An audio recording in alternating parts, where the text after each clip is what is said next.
Welcome back to the Ricky Matthews Show from the Citizens Bank studio. So thrilled to have them as a key sponsor of my show. They're doing wonderful work in the community. I really enjoyed that conversation with Jeff Duncan, and as I say every week, we're so lucky to have access to him. He is the man when it comes to sports, especially professional sports in New Orleans. And speaking of sports, let's move over to the host of Sports Talk Mississippi, my friend Richard Cross. How you doing, Richard? Ricky, always great to visit with you. Good to see you. Life's good. Closing in on holiday season. Thanksgiving coming up, then the race to Christmas, and I've got 3 little ones at the house. So fun time of the year, certainly at our house. Yeah, listen, it was interesting. I was on with Paul Gallo, and he said something like, man, did this week go by quickly? And the immediate thought that I had was, this week, this year, where did this year go? I mean, it's incredible how fast it went by. And you've been busy. There's a lot to talk about. I want to talk about your TV gig and how that's going in the cities it's brought you to and where you go from here. But I wanted to chat just a minute about election coverage at SuperTalk Mississippi. I think that SuperTalk is defining itself as a place where people can go and get the kind of deep analysis of the election cycle and the election situation. I mean, think better than most, if not the best in the state. And you played a significant role in this past election coverage.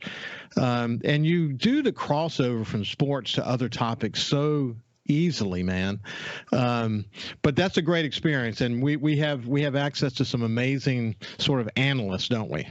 Yeah, we really do. That was a fun experience for me. It's the first time I've done election coverage for our company or anywhere. And so it was kind of a new challenge. I was certainly thankful that our bosses trusted me with what is an important night for our company. But let's be real. I mean, I was kind of a traffic cop on Tuesday night of election coverage. To have Henry Barber in studio with his understanding, especially of how grassroots election stuff works. He's so involved. Lucian Smith, he's one of the smartest people I've ever been on the radio with. His education background, thought he brought some interesting perspective. And then Sid Salter, who has maybe more institutional knowledge of elections and election history and candidates and races and just anecdotal stories that go along with it. To have those 3 guys, there for me to be able to lean on through the course of our 3 hours that night was invaluable to me. And I thought it made for an entertaining night. It was a lot of fun. I've got a little political junkie in me. It's kind of buried away and tucked away and doesn't get to come out all that often. I don't know if I've ever told you this or not, Ricky. In 2008, I had the opportunity to work on Senator McCain's campaign the last couple of weeks leading up to the election as an advanced lead. And so I put on, it was a big team that put them on, but was kind of in charge of rallies that we did in Denver, Defiance, Ohio, and Roswell, New Mexico in the last 2 weeks, kind of leading up to the election. And so that's kind of getting to fill in from time to time, whether it's for Gerard or for Paul, and getting to work with election coverage kind of gets to scratch an itch that I've had for a long time. So it's a lot of fun. Yeah, it's really cool. I mean, look, I have a long history with Henry Barber. Henry and I worked together after Hurricane Katrina. He worked with us very, very closely on the Governor's Commission on Recovery, Rebuilding, and Renewal. I knew of him prior to that, but certainly got to know him really well during that. Then we've stayed in touch over the years. He first of all, obviously Haley's one of the smartest political minds in the United States.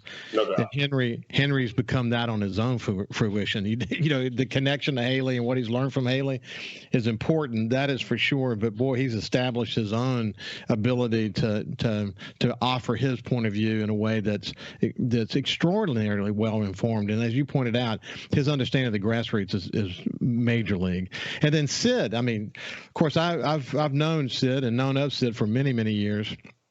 Sid gosh, man, does he understand the average Mississippian and his ability to connect the political situation to that and his unique way of communicating, which, I mean, he's a master communicator. Obviously, that's why he's in his role at Mississippi State for sure.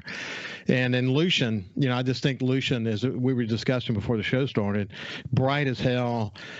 His understanding of the role that education plays in economic development and all of those realms, and then the political dimension of all that, just smart. And I think what we learned, and I think there's been a lot of talk about this, that there's definitely a Republican wall in the state, that Jim Hood couldn't get over, Presley couldn't get over, and it's pretty entrenched. And when we thought it was going to be a close race, it didn't turn out that way, but it was interesting watching you guys talk about that. Yeah, and I think one of the points that was made during our coverage that night was that Brandon Presley was a real candidate who ran a real campaign. There was a lot of money, most of it out-of-state money, but a lot of money that was injected in that. I'm sure you can Monday morning quarterback or after action report how that money was spent and whether or not they went about spending it the right way, if the amount of TV buys that they did was the best use of those resources. But he was not a sacrificial lamb that the Democrat Party offered up for this governor's race. He was absolutely a real candidate. I think Tate Reeves worked really, really hard as well. And if he had not, he would be counting the days until he had to leave the governor's mansion. There were a few areas that to me really stood out. What Tate was able to do in Northeast Mississippi, which is kind of the home stomping grounds for Brandon Presley. And then I thought Lafayette County, which is, home to Oxford where I live, was pretty telling. You rewind 4 years and Jim Hood won Oxford, won Lafayette County by a pretty significant amount. And Tate completely flipped that on its head and won in Lafayette County by a fairly significant margin. And when you think about kind of the diversity of the makeup where we live with the university community, I thought that was a fairly surprising result. And that to me speaks to the governor working hard and the people that he had on his campaign really working hard as well. Yeah, I think the other story is that Democrats as a general rule usually have a get out the vote campaign that's relatively successful and sometimes extraordinarily successful. Yeah. And with Presley, they had a great retail candidate who was a really good communicator, and they had their get out the vote efforts, whatever those were, but it didn't work. They didn't get out the vote, and that was surprising to me, to be honest with you. And it's funny when you boil it down, elections are about that, right? I've got a buddy that is running locally for a vacated alderman seat here in Oxford because one of the existing aldermen moved over to the Board of Supervisors in the most recent election, and so it's going to be a special election in February. And we were talking the other night. I was like, man, you got a great shot as long as your people come out to vote, because that's the deal. So whether you're talking about hyper local special elections or statewide gubernatorial elections, it's all about getting your people out. The weather was great on election day. It was not one of those rainy, cold, dreary, miserable days anywhere in Mississippi. So that excuse didn't exist. And so for whatever reason, and look, Henry described this way better than I did on election night, kind of based on what he had seen anecdotally. That grassroots get out the vote effort never seemed to materialize, at least not in the same way that the just bombardment of television and social media ads did. Yeah, I think you're definitely right about that. Anyway, kudos to you and for SuperTalk for incredible election coverage. People should download the SuperTalk app and go to supertalk.fm and really understand that this is a multimedia company with an incredible news effort. And if there's a lot of biased news across the state, our news effort is actually quite unbiased. And I came from the newspaper industry. I can tell you without a doubt, it's a really, really objective news effort working on giving you the facts so you can choose for yourself. So SuperTalk News is something you ought to look into if you're not already getting the newsletter. How's your TV gig going, Richard? It's been busy during football season. I'm certainly thankful for the opportunities that I've had. I guess there have been 2 weekends where I did not work. One of those was not expected because of a family situation that we had. The other, there was a weekend that was built off. But it's been primarily American Conference stuff. Way back at the beginning of the season, I did a Vanderbilt game, so SEC there. I had one trip to Syracuse at the beginning of the year, so an ACC game. But everything else has been American Conference. Had some good games, some compelling storylines. I'm headed to Boca Raton this weekend for an FAU Tulane game, so looking forward to that. And it's been fun. I mean, college football, there's nothing quite like that. I will readily admit that the American Conference is not the same as being in SEC stadiums every Saturday. And while I miss that and more than anything, being part of our radio team at Ole Miss, those guys are such dear friends and colleagues that I had a chance to work with for a long time. It's been a good football season, and certainly thankful for those chances that I've had. Good for you. Good for you. Hey, listen, when we come back on the other side with Richard Cross from Sports Talk Mississippi, we'll talk about the latest at Mississippi State. And we'll also kind of what's the latest on Ole Miss. We'll see you after this. Welcome back to the Ricky Matthews Show from the Citizens Bank studio. I have my friend Richard Cross. He's the host of Sports Talk Mississippi, and he's a jack of all trades. He's doing so many different things in his life, and it's exciting to see him accomplish what he's accomplished. It'd be interesting to see where he goes in SuperTalk before it's all said and done, because I think he has immense potential to make a difference.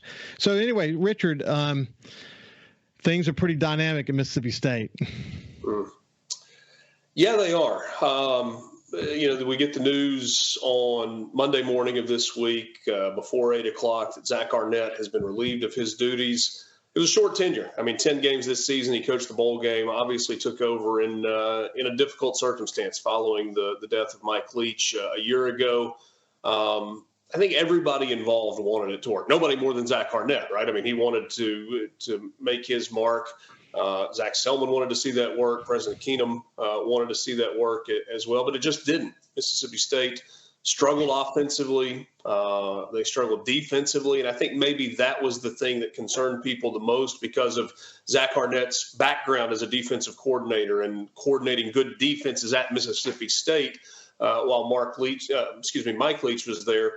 And it was just there, You need momentum, even in year one. I don't think anybody was expecting that Mississippi State was going to go out and win 9 or 10 or 11 games this season. But I think even in a transition year, you've got to see progress. You've got to see a new coach that's putting a stamp on the program and maybe not winning as much as he ultimately will, but showing that this thing's headed in the right direction and giving people a reason to believe in the product that's on the field.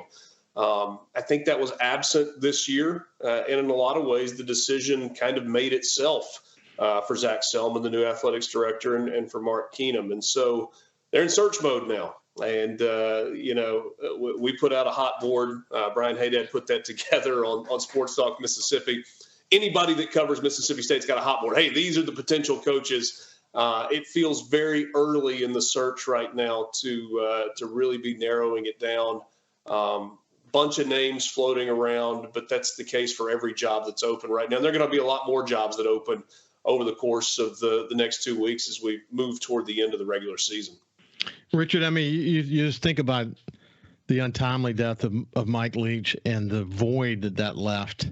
Especially, you and I had a great visit about him the last time you were on my show, but you think about not just his personality, his smarts, the way that he led, the way he connected with people. That void was going to be hard for anyone to fill. But then you factor into the whole NIL thing and the transfer portal, and it's complicated, man. You can't wait like you could wait, can you? No. Okay, in particular, the timing of you kind of get ahead of things a little bit, and some of that has to do with the transfer portal and an earlier signing period now in December where it used to be in February. So that's a piece of it. And then there's another layer to this, and this is the part that we don't necessarily say out loud as much maybe as we should, but the reality is 90 miles up the road, there's a lot of success that's happening with the Ole Miss team. And so much of what happens in Starkville, what happens in Oxford is interrelated, and both schools are kind of looking at the other, and that applies pressure as well. And so when things are going poorly at Mississippi State and they look to Oxford and Ole Miss is having a really good year, Lane Kiffin's flying high, I think that adds a layer to this. So I'm not saying that's the deciding factor or the reason that the decision was made. But, yeah, I mean, there's not a ton at this point of time, right? You got to try and make the best decision that you can for your program, for your university, as quickly as you possibly can, knowing that there are a lot of things that are going, right? A lot of balls in the air, a lot of moving around. It's crazy.